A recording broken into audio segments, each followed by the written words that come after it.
आखिरी के 30 दिन है। एक दिन में अगर आप 10 घंटे पढ़ाई करते हो तो 30 दिन में आप 300 घंटे पढ़ाई कर सकते हो। तो 300 घंटे की पढ़ाई करके आप यकीन करो अपने स्कोर को अच्छा खासा बूस्ट कर सकते हो। लेकिन ये बिगिनर्स के लिए बिल्कुल नहीं है। ऐसा मत सोचना कि 50 60 70 नंबर आ रहे हैं, हमने 30 दिन की कोई जड़ी बूटी आपको दे दी है, पढ़ लोगे स्कोर हो जाएगा और प्री निकल जाएगा। ऐसा नहीं होने वाला।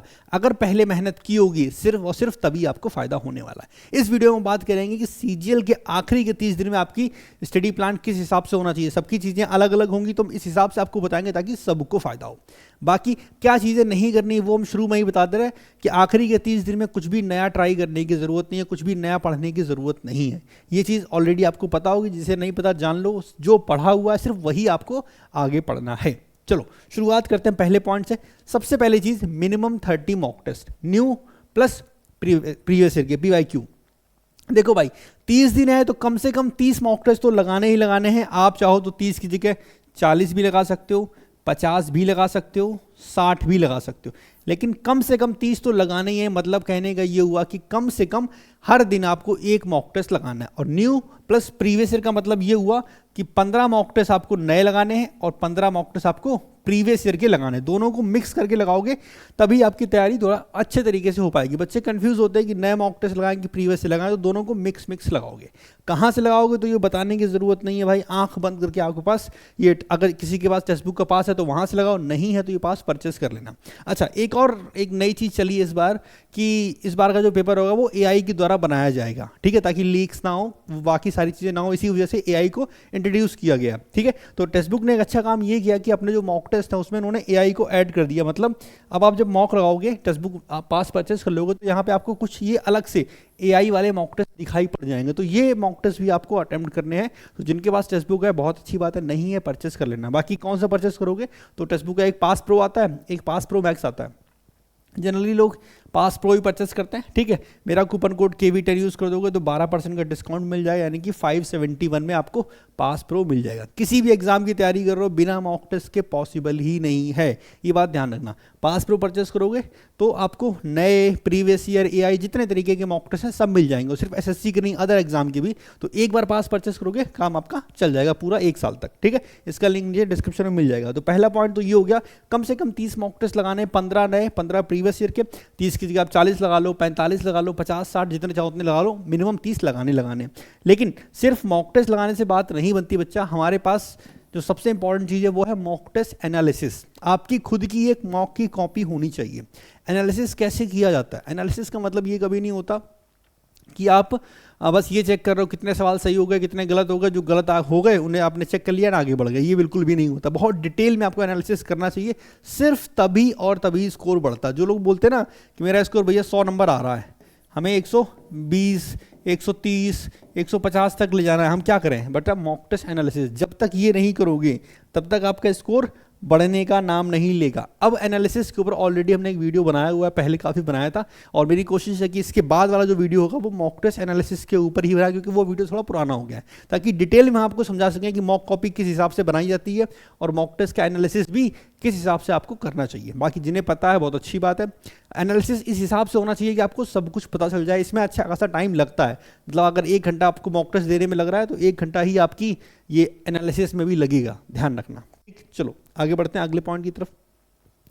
Focus on weak areas first. देखो एक चीज जान लो, जब जो चीजें आपकी कमजोर हैं उस पर अगर आप मेहनत करोगे तो जाहिर सी बात है आपका स्कोर बढ़ेगा। बच्चे परेशान होते हैं ना कि भैया नंबर बढ़ नहीं रहे, तो 100 से अगर ऊपर जाना है तरीका वही है, मॉक टेस्ट एनालिसिस किया, आपको पता चला कौन कौन से टॉपिक्स में हमें दिक्कत आ रही है, तो उन टॉपिक्स पे आप मेहनत करोगे। जब मेहनत करोगे तो जाहिर सी बात है उनमें स्कोर आपका बढ़ेगा। तो वीक एरियाज और वो एरियाज जहां पे ज्यादा नंबर आते हैं, अपन एक वीडियो आगे ये भी बनाने वाले हैं कि आपको क्या मैथ में, इंग्लिश में, जीके में, रीजनिंग में कौन कौन से चैप्टर्स इंपॉर्टेंट है जिस पे पढ़ के ज़्यादा नंबर लाए जा सकते हैं। मेरी बात समझिए, जैसे मैथ की बात करें तो DI है, अब हर बार DI के 3 सवाल तो आने ही आने हैं, ठीक। और DI के लिए कुछ अलग से आपको पढ़ने की जरूरत है नहीं।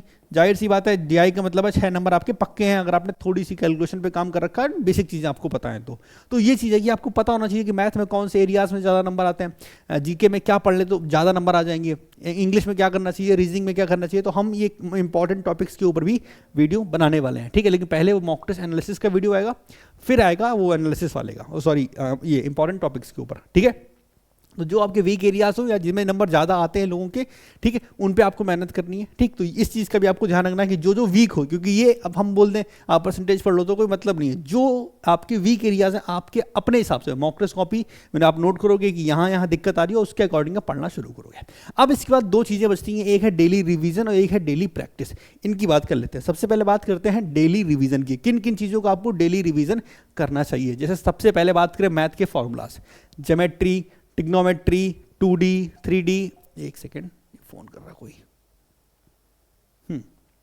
तो मैथ्स के फॉर्मूलाज में ज्योमेट्री हो गया, मेंसुरेशन हो गया, ट्रिग्नोमेट्री हो गया, अलजेब्रा हो गए, प्लस इधर अपने अर्थमेटिक में कुछ कुछ फॉर्मूले अपन यूज़ करते हैं। तो जहाँ जहाँ जो जो फॉर्मूलेज हैं उम्मीद करते हैं आपने कहीं ना कहीं नोट कर रखे होंगे। पढ़ाते समय, क्लास करवाते समय यूट्यूब पे हर बार हमने बताया है कि भाई फॉर्मूले की कॉपी आपकी ज़रूर होनी चाहिए। ठीक है, कुछ लोग फार्मूला बुक से करते हैं तो वो मर्जी आपकी करना चाहो करो, लेकिन हम रिकमेंड करते हैं कि आपने खुद से फार्मूले लिखे हो तो ज़्यादा बढ़िया रहता है। तो अपने मैथ्स के फार्मूला, डेली वोकैब, जितना भी आपने वोकैब अब तक पढ़ा है बस उसी को बार बार रिवाइज करना, चाहे प्रीवियस ईयर की किताब से किया हो या आपने नोट्स बनाया हो या वीडियो से किया हो, जहाँ से किया हो उसका रिवीजन करना जरूरी है। ग्रामर के rules, noun, pronoun, verb, adverb, tense, adjective, सबके रूल्स एक दिन में एक चैप्टर खत्म होना चाहिए। जैसे आज हमने ठाना है कि आज हम वर्ब के सारे रूल्स रिवाइज कर लेंगे, आज हम टेंस के सारे रूल्स रिवाइज कर लेंगे। तो ऐसे आपको प्लान बनाना है। इसके अलावा जीके के नोट्स या वीडियो, जीके के किसी किसी के पास नोट्स होते हैं, कोई लोग वीडियो देख के पढ़ाई करते हैं, किसी ने वीडियो देख के नोट्स बनाए होते हैं, या फिर कोई बुक से भी करता है कि बुक को हाईलाइट कर रखा है। तो जहां से भी आपने जीके पढ़ी हो उसी जगह से आपको रिवीजन करना है। इसके अलावा रीजनिंग की ट्रिक्स या फिर कोई भी चैप्टर, रीजनिंग में ज़्यादा दिक्कत होती नहीं है बच्चों, तो कोई चैप्टर जो आपका वीक हो तो आप उसको एक बार रिवाइज कर सकते हो। जैसे कुछ इंपॉर्टेंट टाइप चैप्टर्स ऐसे हैं जो बच्चे भूल जाते हैं, जैसे क्लॉक हो गया, कैलेंडर हो गया, डाइस हो गया, ये ऐसे चैप्टर्स हैं जहाँ पे बच्चा थोड़ा सा कंफ्यूज हो जाता है कभी कभी। तो आपको वो ध्यान रखना है कि जो उनकी ट्रिक्स है उनका रिवीजन कर लो। एक दिन में एक चैप्टर आप रिवाइज करते हो चलो, या फिर मॉक टेस्ट में जिस भी चैप्टर में आपको दिक्कत आ रही है उस चैप्टर का आपने रिवीजन कर लिया। तो इन एरियाज पे आपको रिवीजन करने की ज़रूरत है डेली बेसिस पे। ऐसा नहीं है आप जब भी पेपर मॉक टेस्ट लगाने जाओगे उसके पहले, मॉक टेस्ट के 1 घंटे पहले आप ये सब चीज़ें रिवाइज करोगे। वो कैप मान लो अलग चीज़ होगी, बाकी ये सब जो भी चीज़ें सब कुछ आप रिवाइज करोगे क्योंकि इसी से फ़ायदा मिलेगा। इसके अलावा मॉक टेस्ट जब भी देने जाओ तो जो आपने मॉक टेस्ट की कॉपी बनाई है उसमें अपनी गलतियां नोट करते हुए चलोगे, तो उन चीज़ों को भी आपको रिवाइज करना है। ठीक है, तो ये सारी चीज़ें नोट डाउन कर लेना। बात करते हैं प्रैक्टिस भाई, प्रैक्टिस क्या क्या करनी है उनकी बात भी कर लेते हैं। सबसे पहले मैथ की बात करें तो अर्थमेटिक और एडवांस मैथ दोनों को मिला के 40-40-80 सवाल कम से कम की बात कर रहे हैं, मिनिमम इतना आपको करना है। मतलब आपने मॉक टेस्ट का एनालिसिस किया, आपको किसी चैप्टर में दिक्कत आ रही है, आप क्या करोगे, अर्थमेटिक का है तो उसके 40 सवाल आज लगाओगे, एडवांस का है तो उसके 40 सवाल लगाओगे। समझ गए, कहने का मतलब है अर्थमेटिक और एडवांस दोनों को साथ में अब लेके चलना है और डेली बेसिस पे सवाल लगाते हुए चलने। किस टॉपिक के लगाओगे, टॉपिक आप डिसाइड करोगे कि आपको किस चैप्टर में दिक्कत आ रही है। हमें परसेंटेज में दिक्कत आ रही है तो हम परसेंटेज पढ़ेंगे, आपको दिक्कत आ रही है अलजबरा में, आप अलजबरा पढ़ोगे।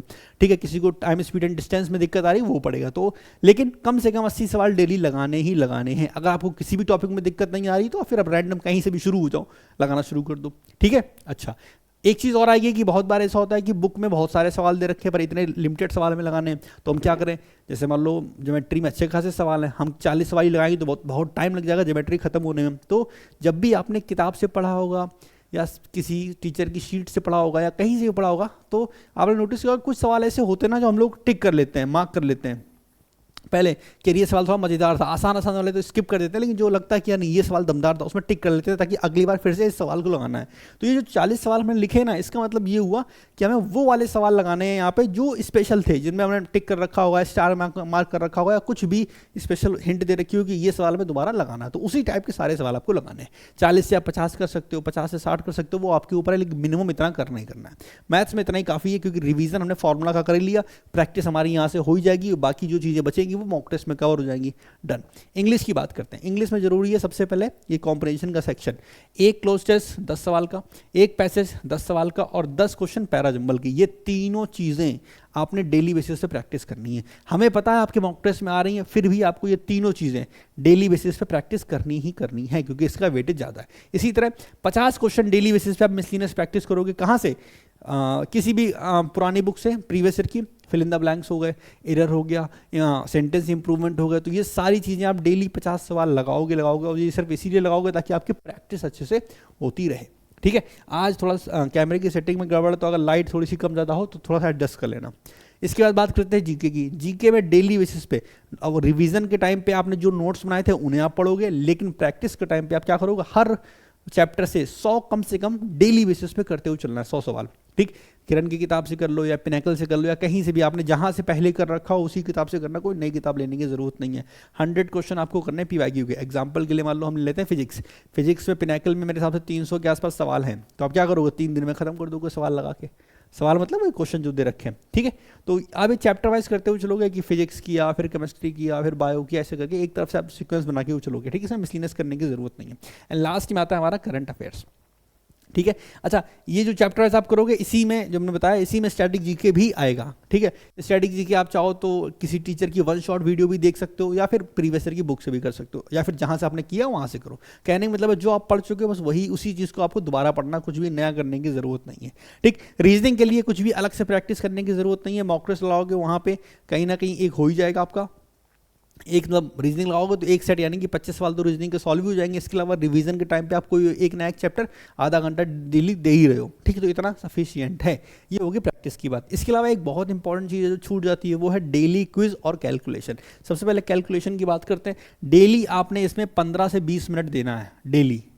अगर नहीं दे रहे हो तो फिर बच्चा कहीं ना कहीं 5-7 नंबर मैथ में कम कर दोगे अपने।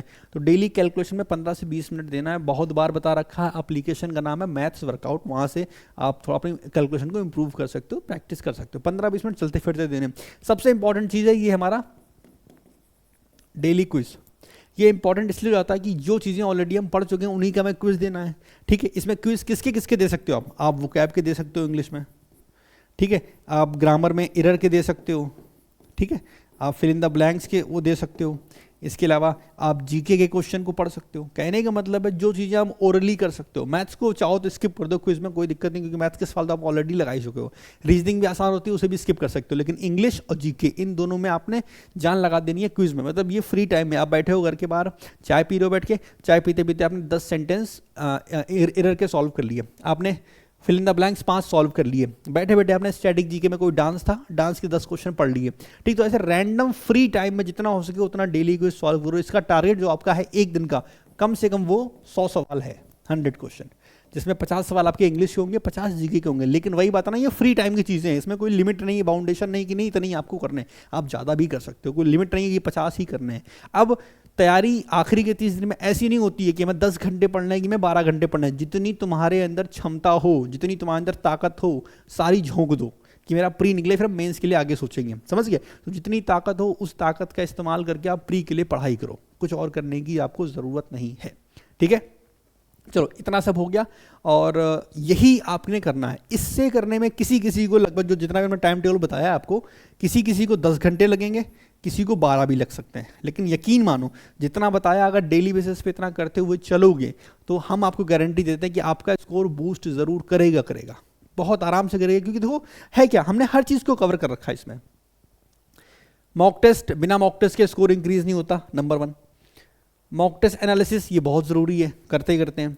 उसके बाद वीक एरियाज पे आपने काम कर रही है डेली बेसिस पे। कब काम करोगे? 2 जगह, एक रिवीजन के टाइम पे और एक प्रैक्टिस के टाइम पे। तो हमने दोनों चीज़ों को अलग अलग बांट दिया, डेली रिवीजन किन किन चीज़ों का करना है, प्रैक्टिस किन किन चीज़ों की करनी है। इसके अलावा अगर मान लो इतना करने के बाद भी आपके पास टाइम बच रहा है कि नहीं हमें और भी कुछ करना है, तो आप इसमें सेक्शनल टेस्ट को ऐड कर सकते हो। ये ऑप्शनल है, ये मैंडेटरी नहीं कि आपको आपने करना ही करना, ये ऑप्शनल है। इसमें आप क्या कर सकते हो, जैसे आपने सपोज करो मॉक टेस्ट लगा लिया, रिवीजन प्रैक्टिस सब कर ली, टाइम बच रहा है, ठीक।